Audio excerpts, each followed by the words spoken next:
All right, so hello and welcome to the Relevant Community Knowledge Transfer session. Today we're going to be hearing from Sam. Take it away.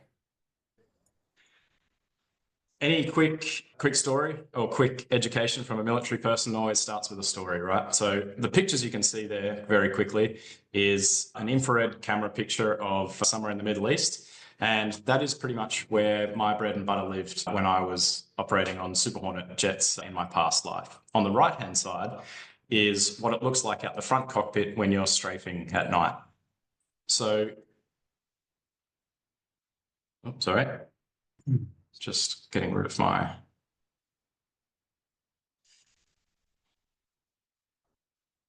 So there I was, Iraq 2014, I'm flying a close air support mission in Iraq, flying the F-18 Super Hornet, a two-seat jet with me in the back seat, managing weapons, sensors, and comms, and the pilot up the front, flying the plane, obviously. It's early evening over residential Iraq, and we've been tracking some enemy combatants, some ISIL fighters, for hours by this point. We are knackered. As the sun sinks below the horizon, we're finally able to roll in and strafe the target. Now, neither of us has ever done this at night before. It's not something we trained to do prior to this conflict. As we're hurtling towards the ground at about 800 k's an hour, the pilot can't see anything, as you can see in the picture, except the green text on his heads-up display and the black pool of nothing but ground somewhere in front of him. Meanwhile, I am deeply immersed in the infrared camera, as you can see, and I'm tracking the enemy fighters when the camera just randomly jumps off the target. And I start looking, or the camera starts looking at a random field, and I start becoming very task fixated, scrambling to find the enemy in the camera, because that's what tells the pilot where to fly and the bullets where to go, essentially. Critically, what I don't do is tell the pilot that it's jumped off. I'm too immersed in what I'm doing, and we're both deeply immersed in our own roles, and our mental models start to diverge. As I proclaim that I've found them again, he's confused because he didn't know that I'd lost them, and he pulls the trigger and is surprised then by seeing the sparks out the front. It literally looks like you're going into warp speed in Star Wars, because he hasn't seen that before. So due to confusion between both of us, we don't end up maximizing our tiny window between the maximum range of the weapon and when we need to pull up to avoid the ground. The so what of the outcome is that some of the bad guys got away this time, and we didn't get a chance to reattack. But the magic is that when we got home, we distilled the confusion into the facts, and we discovered that the mistakes and efficiencies, we used the mistakes and efficiencies to change our standard for future missions. We built new cross-checks and procedures between crew in the cockpit into our standard operating procedures, and we worked with, I guess you'd call them middle management, to integrate the procedures into our standard operating procedures.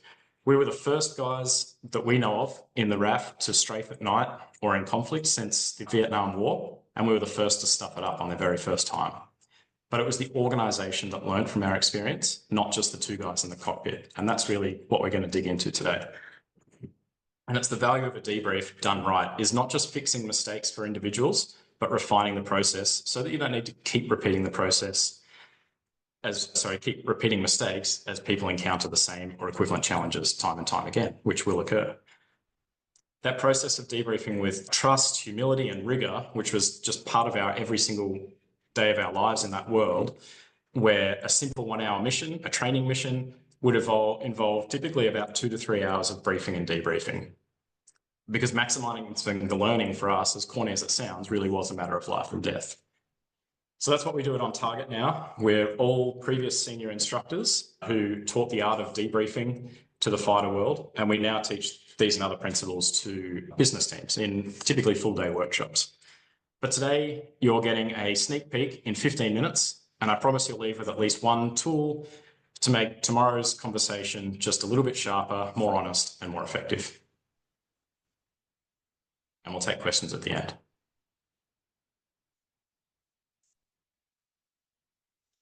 So you might be thinking, Sam, that's all good. You flyboys can have your debriefs. It was part of your job. They created space for it. We don't have that capacity in our workspace, in our workplace. But let's be clear about the purpose of a properly executed debrief is to learn from what just happened. Fair enough. Be those outcomes excellent or not what you wanted. The intent is to build a culture of reflection that feeds continuous improvement, and being 1% better every week is the goal that I tell my staff in my day job. So if you feel that you can't afford the time to debrief, then I'd ask you, can you afford the time to improve? What potential are you leaving on the table by not reflecting in a structured, deliberate, and routine manner? A study in the Journal of Human Factors and Ergonomics, which I'm sure we're all reading daily, would suggest that you're leaving quite a lot on the table. Their study found that introducing a basic debrief increased team effectiveness by up to 25% for the next project. Doing a formalized debrief with a structure increased team effectiveness by up to 38%. And then if you brought in a third party to facilitate a debrief, they found that it increased team effectiveness by an additional 27%. So big gains to be had there. But as we said, I've got 15 minutes and not the months that we would typically spend training junior aircrew in this, or senior aircrew as well. It's going to be a fast and loose flyby, a sneak peek of some tips and a framework that we typically spend a full day digging into on workshops with clients. But I'm not here to pitch. Like I said, I'm here to give. I want to make sure that everyone takes at least one tool or mindset shift away with you for the day. So for context, while what we're covering today can be used in short meetings, quick check-ins with teams of 1 or 2, the principles really apply most powerfully with the big moments, the project post-mortem, team campaign wash-up, whatever you call it in your industry, when the stakes are really high and the learnings matter, and when there are multiple layers of learning to distill. So 5 key principles that we're going to cover, and each one I'm going to try and give you a tangible takeaway for tomorrow. Number 1. You cannot have a good debrief without a good pre-brief. The truth isn't going to emerge or survive without trust in the room, and you have to make it routine. You've got to normalize the process of structured reflection. We'll talk about why. The most effective debrief facilitators keep asking why, like my 3-year-old.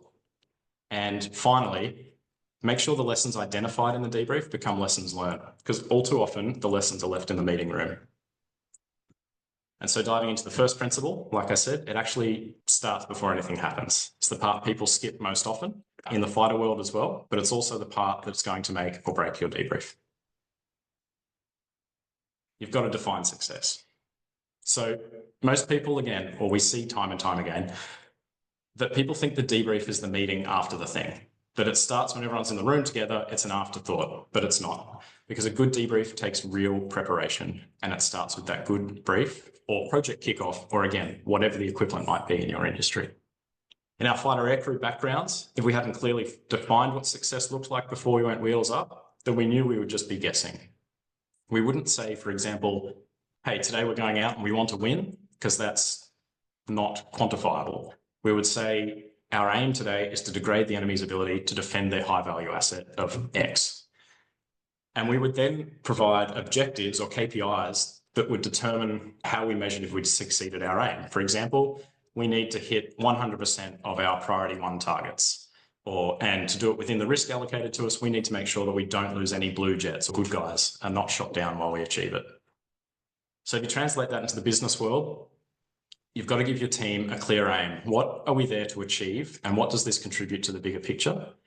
And then you've got to give them a set of measurable objectives. How do we know we got there? Using that SMART principle. If your brief doesn't define those things, then your debrief isn't going to be about truth, but it's going to be about people's opinions. It's going to be wishy-washy and less effective than it otherwise could be. That's not where the improvement lies. Going from vague to specific at the start changes the entire quality of your learning at the end. So if you've started strong, your aim and objectives are tight, but now's the hard part, because as we said before, the truth isn't going to surface where people feel that there is professional jeopardy to speaking the truth. So that's where we're headed next. Psychological safety. It's an absolute buzzword at the moment, we know, but it does matter, because we honestly believe it's the single biggest enabler of honest, useful debriefs. Without it, people are either going to shut down or shape the truth to protect themselves. And that's when you leave the room thinking you've nailed it, but the reality says otherwise. In fighter aircrew world, we built psychological safety very deliberately using some very tangible tools. It wasn't about having beanbags and singing Kumbaya and holding hands, saying that every mistake was okay, but it was about leading with vulnerability and clarity, and also about setting and maintaining really clear and high standards. It's often misconstrued or misunderstood to be about being soft about avoiding accountability and being nice to everyone. But when done right, it's actually about lowering that social risk or professional jeopardy of speaking up, and about ensuring that people feel safe to say, I stuffed this up and here's what we can all learn from it, rather than keeping that lesson to themselves, or backing you as maybe the boss up and saying, boss, I actually think there's a better way of doing that, and here's why.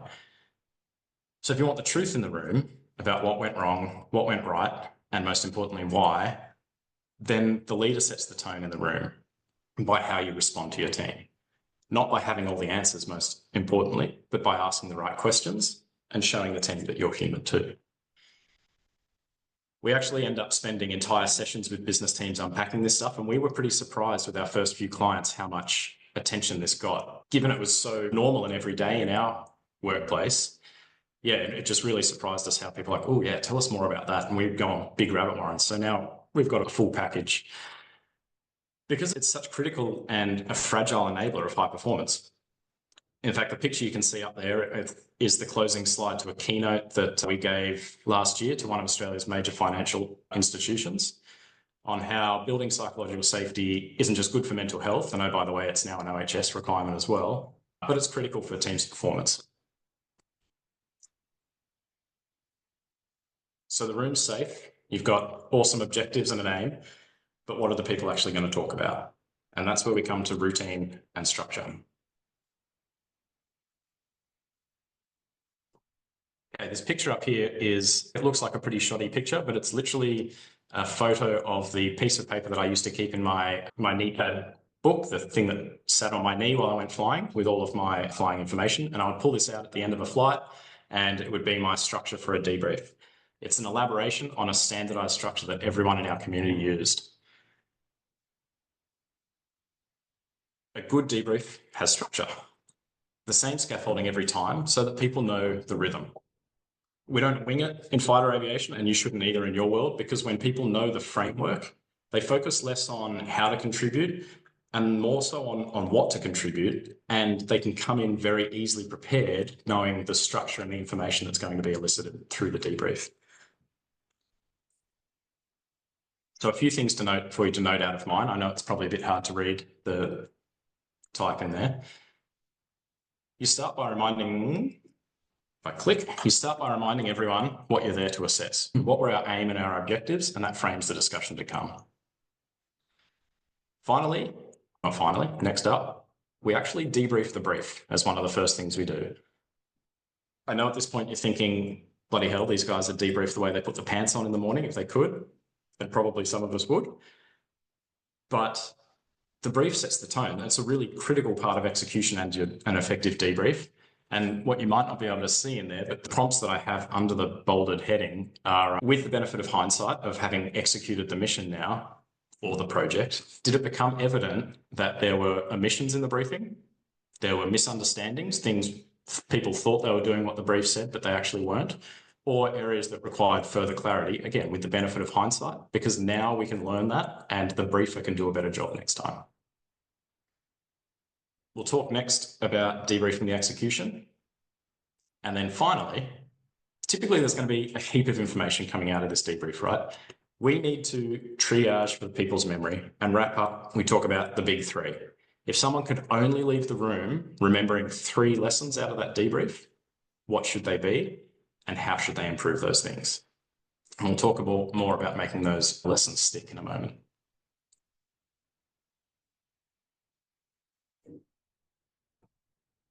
Okay, so we're finally up to the actual debrief and execution of the damn thing. I told you the actual debrief might be the easy bit, but if your team sits around saying, yeah, I felt that went all right, or we were probably a bit slow there, it's not a debrief, it's just vibes. And I think you're picking up on my vibe now. That's not the best way to go. High-performing teams are going to debrief from objective data, not from their subjective feelings. Not opinions, not memory, and not how you felt at the time or now. So when we used to come back from flying, I would grab my notepad, I'd fire up the tapes, the recordings from the flight through the heads-up display and our sensors, missile logs, etc., and then jot down 4 headings on the back of that A5 piece of paper that you just saw. Sorry, 3 headings. The first one would be outcomes. And I'd go through and listen to the tapes and say, okay, this time this person said this was the action, this is what happened. who did what, when, and that would reveal what we would call debrief focus points, or DFPs, i.e. the stuff that matters most or is going to be most critical to debrief. By coincidence, probably going to link to your big three takeaways. Subset to that, or coming from that, would be the contributing factors. What were those things that were said or done or not done that contributed to that outcome that we saw? And finally, what are the lessons or fixes that we need to take away from that? Now, I wasn't jotting down the answers. I was jotting down the cues to ask the questions to get the answers from the team. So I'll repeat it again. You have the outcome, the contributing factors, and the lessons to come out of it as 3 columns that I would use. Now, obviously you don't have HUD tapes. You don't have someone recording every element of your project, but you can swap HUD tapes for data dashboards or emails or CMS information. I've toyed around with putting, obviously anonymized, but information into ChatGPT and getting it to help me write a timeline of events over a discussion with a client. Whatever it is that shows what actually happened and when, because once you have that information, you start asking why, like you're my 3-year-old again, why? And that's when you start to get to the depth of it. Now, the second part of using data is that it actually contributes to psychological safety and high performance, because by using hard data and not your feelings, we immediately start to separate actions and their results from personalities and emotions, which helps to avoid blame and fosters learning. Because if you identify what didn't go to plan and then start asking why, like a toddler, getting to the core of the issue. Sorry, I've lost my train of thought there. Plug in that one. If you get me over a beer or a coffee and ask me about why the root cause is a unicorn, then I'll pay for the beer or coffee and you'll have to sit through the description. But that's one that we're pretty passionate about now as well. Okay, so what's on the slide? Sorry, catching back up. The framework here actually comes from my time as an aircraft accident investigator, which was one of my last jobs in the military. And we had to look beyond pilot error. We had to accept that human error is an inevitability when an aircraft crashes or had a really close call. And we had to determine how the system could improve to be more resilient to hazards and risks in the future. And we can apply the same philosophy to our debriefs of of corporate projects. So a surface level debrief might identify a mistake. It might retrain the individual and move on. So great, you've got one person who's learned from it and taken that knowledge and gone on their merry way. But if you dig into why they made the mistake, then you'll find what I call error-producing conditions. Human error is inevitable. Were they tired? Were they overworked? Are they sitting in a room where the air conditioner had been broken for 3 days or whatever? Or did they have competing tasks and priorities? Most workplaces do. So if we ask, why was the mistake made? Then we can ask, why, like a toddler again? And this is when we come to the supervisory factors, aka leadership factors. Was supervision inadequate? Were there challenges that were raised by the worker and not resolved? So on and so forth.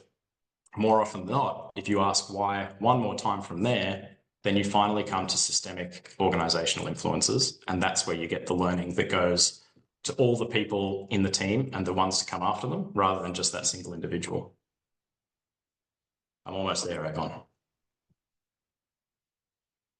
So lessons identified or lessons learned, because there is a difference and we see it often. In fact, saw this phenomenon again most commonly as an aircraft accident investigator. When we would take that very broad systemic investigation, otherwise known as a debrief, into the organisation associated with a sometimes fatal accident or mostly, thankfully, very close near misses or close calls. Often, we would identify a contributing factor to the accident, and then we'd find through some other document or a previous investigation report that same contributing factor had been identified in that organisation at a prior time, but the lesson hadn't been implemented. The procedure hadn't been changed. Everyone was too busy, for example. And we'd call that a lesson identified and not a lesson learned. So think the last time you reviewed a project or event with your team or a client, have a really critical think about what happened and any learnings that came out of the review. Were they assigned to an individual with a clear deliverable and timeline, ensuring that systematic improvement? Or was it more of a, yeah, no, next time we need to do better at X, and then moving on? It's an old adage in certainly fighter flying and maybe the broader military that we used to say that our rules, our policies, our procedures were written in blood. In your context, it's not blood, most likely, the lost or foregone cash that we're dealing with here. And by repeating, i.e., not effectively implementing lessons, how much cash are you losing or leaving at the table by not doing this process effectively? So I promised you a tool. You can see it written up there, and we actually call it CACA, Contract, Authority, Communication, and Action. And while it's something that we used in the briefing process to ensure that things that were going to keep us safe in the mission weren't missed, it's an excellent way to make sure that that learning leaves the room with you. So the contract is the name of the contract that an individual in that room is entering into with everybody else. They owe delivery on this contract to the room. For example, it might be, hey, we need to update the stakeholder contact list because it turns out stakeholder X contact information is out of date, and we lost a day trying to find the best person to contact for our need during this project. The authority, who's responsible or accountable for the contract, for changing the contact list? Not a team, not a label, but an individual in that room, a specific individual. Finally, communication. Who needs to know about it, about the change, and how are they going to be told? The method of communication is as critical as the audience. And finally, what is the action? The details around what needs to be updated, when is it deliverable, and depending on the seniority of the person being tasked, how are they to achieve it? So a framework that you can apply to your own context, but one that we find very effective. For every single lesson you identify in your wrap-up, keep a note of, apply the CACA acronym, and then keep a tab or a log of all of the contracts that are listed. And in doing so, you can much more effectively ensure that those lessons stick and aren't repeated. Okay, finally. Debriefing is the secret sauce for turning a single success into a process for repeatable success. If you can refine and learn from every outcome, good or bad, then you're going to create this continuous improvement cycle. But for the wins, you must ask yourself what we say, was it us or was it class? i.e., did we win because we had a good process, or did we just get lucky on this time? You don't want to keep hitting success without understanding exactly why you succeeded. Otherwise, you're bound to crash when the variables or the market changes and you keep applying the same method without understanding why it worked. Now, everyone's favorite, a quick bit of audience participation before we move on to for the second bonus tip, and then I'll wrap up. So as the leader in the room or the person facilitating the debrief, you should be a facilitator. We don't go in with the answers. We go in with questions that are going to pull the learning out of the people in the room who have that frontline data, which as managers or leaders, or we often won't. And the magic technique we're going to demonstrate with some quick mental maths in public. So 2 people in the room are going to answer the next 2 questions, hopefully. Okay, what is 12 times 22? Avon. 264. Nice, good work. He's done well. All right, next one, Amanda. What's 15 times 7? 105, well done, good stuff. So I'll quickly put it out to the audience. Did anyone notice the difference between the framing of the 2 questions? Here's my click. You pose, you pause, and you pounce. If you pose a question and then you pause, and if you're there physically, eyeball everyone in the room, and then you nominate someone. Because when you pose before picking someone, everyone starts forming an answer, thinking, oh shit, it could be me that he asked to do mental maths in front of everyone else. And no one wants to be caught flat-footed. But if you do it the other way around, you ask the name first and then ask the question, everyone else breathes a sigh of relief and goes, oh, great, I'm off the hook. And goes into passive mode. So it's simple psychology, and it works brilliantly to keep engagement up and people in the room thinking critically, and it's really effective in both the briefing and the debriefing. So those are the bonus tips. And that's me done with some shoddy Photoshop work to wrap it up. And yeah, thanks very much, Avon, for having me along. The QR code is a free guide that I'll also throw up I'll throw the direct link up in the chat in a moment. Yeah, thanks very much. All right, just getting the QR code on my phone while I check out what you got in terms of landing page. Oh, nice. Yep. Cool. All right. Well, thank you very much for a great presentation. I think having a few military people in the room, there's probably a few similarities with different branches. I think you guys go into a little bit more detail. I know with Army, we had fix, sustain, improve. That was the structure. And then you had ask, pause, nominate, which is similar to your Nice. ask, Yeah. pause, pounce. Like us, I recall back to something around junior sports development, and the concept applies in a range of areas, which is to be a really good baseball player or cricket player, you got to be good at have a good tennis swing, a good badminton swing, a good whatever t-ball swing, and having those different perspectives and those different ideas consolidate to a really good idea. Taking my military knowledge, listening to your Air Force specific knowledge, just strengthens and makes us all better. We had an example ourselves of where we had it wasn't a performance issue, but it was a suboptimal, and I made some notes while you were talking to that effect, and we'll be improving our process nonetheless. So I'd like to just throw to the floor if anybody else has got any questions with regards to that. I think Luke could probably share perhaps some Navy perspectives on that. Yeah, it's one of the things I always find interesting when contrasting Army, Navy, Air Force, because I've got mates who are ex-Navy who've gone Army and Navy gone Air Force, and they always love the Air Force more because you're not at sea for 3.5 years. But one of the things I know that was really drilled into us for the Navy, which I liked the presentation, Sam, it was good, it felt well polished, it presented well, and I can see how that would resonate incredibly well with corporates. Because yeah, like it hits the button because the amount of corporates I've been in where their internal communication is abhorrent. And it's probably one of the hardest things I had to get used to when I got out was in the military, your superiors will generally shield you from above. Yeah. If you screw up and command wants to kick your butt, command won't kick your butt, your boss will. But that's the end of the conversation. In Civvy Street, I learned very rapidly if you make a mistake, you'll cop it from 4 or 5 levels of management. And that was a bit of an eye opener. When I contrast that to what we did when we were out at sea, for us, we were continually taught through basic and through technical training that you need to be able to think for yourself because we're 1,000 Ks from nowhere with no spare parts. So how can we make this work? How can we fix it? Like we fixed a Mark 92 fire control system, so radar and light laser target designation system for service to air missiles with a bearing from a pair of rollerblades. Nice. That's cool. Yeah, this is a multi-million dollar bit of equipment that basically tags the aircraft and goes, oh, there it is. Look, we've still got a lock on you. But one of the synchros broke.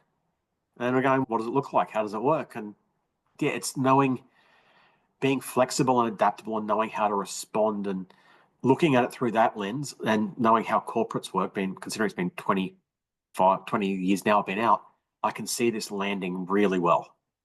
Oh, that's awesome. Thanks, mate. And validating because we're confident in it, but we're just still finding our feet, getting it out there. Well, yeah, that's the hardest thing. Yeah. Getting someone to open the door and open their wallet is tough. It's very tough. But once you can get some runs on the board, you'll have that validation from third-party sources because they won't trust you that you're an expert until someone else they don't know says you are. Yeah, exactly. So that's the trick. Yeah. I believe Ross had a hand up. Yeah, it's really effective from that. One of the things I picked up when you were talking, do you talk about near misses or you talk about close calls? There's a difference in thinking. It's just that when I was took over a company that I was part of, and they went from near miss, we had a near miss today, their terminology is you had a near accident. Yeah, so, it's framing. So I was just interested there. Was it a near miss or is it a close call meant it was more of a reframing it to you nearly got done, buddy? You're absolutely right. Like one of the things I investigated was my first investigation that I led was, funnily enough, my own Super Hornet unit after they very nearly killed 4 people with a near collision. Now, it was originally called a near miss, and everyone was like, they didn't nearly miss, they nearly bloody hit. And so we did that exact thing and reframed it as a near collision. And yeah, I think my use of close call was just really an attempt to make it more translatable to the broader audience. Yeah. Just 2 other things. One, I suggest try and find a way to get into a company called Bega Cheese, and they own dairy farmers and things like that. You just describing that meeting of blame and stuff like this. I know of an instance in one of the factories where turned to custard. They had to call the fire department. The guy that was on night shift wasn't the manager, but the manager wasn't there. He had all the keys to be able to get in the room, but he didn't have authority to go into the room. And the manager turned up, and the fire said, "We can cut down the steel doors," and they said, "Oh, he's not allowed in there." And he said, the guy said, "You'd like to cut down the steel door? I've got a key in the drawer." And Yeah, right. what are you doing with the key with the drawer? He'd been there for so long. They took that key, and then he went in, and they had all this. It was all chaos. Things resolved okay, but they did have a meeting, and there were 8 people in the room, and the first things, several of them from the corporate head office attacked him. Was that guy melting into his chair? Yeah, just about. And he got up and he stormed out and left. And Yeah. they were all upset with him. And then one of the guys said, "You realize that person that walked out of the room is the only person that was there and knew exactly what happened and why." Yeah, just he's told me several other stories. Yeah, like something happened the other day, and you think that if you could get into a company like that and they were listening, they could save themselves a bunch of money, make staff a lot happier. Mm. Yeah, I mean, that's how we try to frame it, right? We use lessons from safety, but it's about saving money by avoiding these mistakes, not say sometimes it is saving lives. Hence mine. Yeah. High risk industries would be a prime target.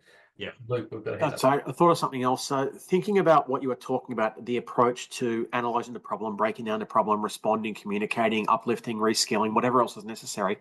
It is very close to the plan, do, check, act process associated with most ISO frameworks. So partnering with ISO implementation firms, be it 9001, 14001, or 45001, might be a good opportunity to complement their services. Yeah. They could be an in and you come through and go, "Look, we'll do some coaching and mentoring," because one of the biggest failing points for most ISO implementations is the lack of the cultural enablement that supports the ISO. And they think, "Oh, it'll just happen." No, it won't. It needs to be educated. So piggybacking with those guys could be a good in to a lot of firms. Nice. Happy to introduce you to some of the ones I know. Yeah, that'd be awesome. Thanks, mate. Interestingly, we had a meeting with someone from the ABC a couple of weeks ago. This is fantastic. Leadership are not ready for it. Like, how do we soften the message? Like, yeah, interesting. Yeah, I think it's going to be high risk where you've got someone who's going to stick their arm in a meat grinder, or something is going to catch fire and tip over, like steelworks or mining or anything like that. Then they're incentivized to have those things at play, because then it ticks all the boxes. Yeah. Any organization that espouses zero harm. Yeah. Shipping. Yeah. Yeah. I'm starting to think about whether it's worth our time becoming an RTO as well for stuff like that, where you can actually. They're very expensive, very admin nightmare. So be careful what you wish for. Yeah. You've got audits to pass all of the time, and you're constantly just updating documents. Interesting. Yeah. Okay. Nice. Tom. The thing is with RTOs too is you need to have accredited courses, and you've got to get them accredited. I actually had a meeting, Ruth Ashford. I'm going to have another one with her. She's in another networking group. She was good value, and she said to me about getting some of my stuff accredited or whatever, but working with another RTO and deliver some of their already recognised stuff and just tag on the end of it. But what I got out of that is 2 things: solutions and answers. It's the same, but it's different. So you can offer solutions to these corporate people, or you can give them the answers. And what you said about if you do the thing right and you show them how to get the solutions, they come up with the answers themselves. So then their business is not reliant on you. They solve it in-house. So I like that. It comes full circle. Yeah, and they're not reliant on you as such when the shit hits the fan every time, because you've taught them how to process it properly. But I think that there's expand on that. There's a world of difference between you're in the solution business and the answer business. Yeah, nice. I like that. You're giving them the answers, but you're actually in the solution business. Yeah, that's awesome. Thanks, Tom. And when we actually do it, hours, not minutes, we put them in a spaceship simulator on their laptops, and it's designed for dislocated information and to demand communication, all that sort of thing. It's an incredible tool, and then we use it as all right, now you're going to debrief that, and then what can we take into your brief next time? And again, say we give them the solution. But yeah. Thanks, mate. I like it. Also, what you also reminded me of then was a lot of what you're talking about there is very similar to how we run incident debriefs around cybersecurity attacks and cybersecurity breaches. We try to do it effectively. You have to have a no blame culture. And I've had to shift one organization's culture where if somebody clicked a dodgy link, they'd be given a written warning or terminated. What that does is it encourages a culture of secrecy. Yep. What we wanted is the moment you do that, we want you to tell someone, because the sooner you tell us, the sooner we can fix it and prevent it. Yeah. But pulling apart the incident to work out what were the risk indicators that led to this event occurring. I can think of a lot of opportunities for how you're presenting this, of how it aligns. Yeah. And then, we could talk for hours on this. Avoiding hindsight bias when you're looking back at the actions someone took and it's, you're an idiot, why did you do that? When actually the outcome, they were just doing the best they could with the information they had at the time. It's also look back at successful events, because it's great you look back at failures, but failures only tell you half the story. You've got that, I'm sure you've seen the diagram of the Lancasters in World War II. We need to armor the aircraft here because these are the ones that made it back. So clearly they can fly with those holes there. That's right. The other bits. So, it's just a bias. You have to look at what is successful and analyze that to improve upon that, or you don't get better. If all you do is fix what is broken, you lift that to the same level of your successes, but never truly improve.